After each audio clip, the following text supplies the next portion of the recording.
I was horrified to discover that my parents at the dinner table looked like walking corpses, driving their forks straight into their own faces without feeling the slightest pain, and my aunt, sitting nearby, just watched, as if admiring her own masterpiece. Time rewinds to a week earlier. An uninvited guest had arrived at my home. An aunt I had never met before, claiming to be sick, wanted to stay with us for a while. The next morning, out of curiosity, I secretly unlocked the guest room door. Inside, I found several wigs and a potted plant covered in thorns. My aunt was lying in bed. By the time school was over, I was uneasy.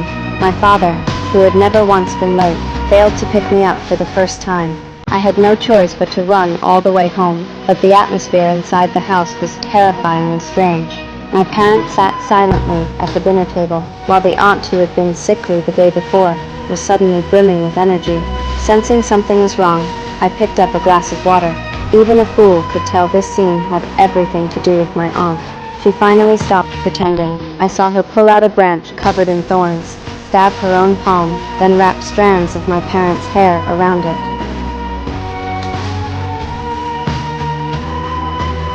All I could do was beg her desperately. The following days, I went to school as if nothing had happened.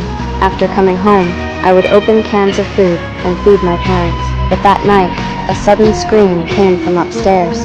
I rushed up to find my aunt collapsed on the floor, her breath weak, pleading with me. You could help. How? Well, at school, bring an object from each of your classmates home to me. The next morning, during gym class, I sneaked back into the classroom.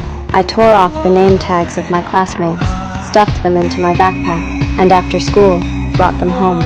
I handed everything over to my aunt. She shredded the name tags into tiny pieces and tossed them into a bowl of water. At exactly 2:17 a.m., my classmates suddenly seemed possessed. With twisted, unnatural movements, they burst out of their homes, ran across the empty streets, and charged straight toward my house.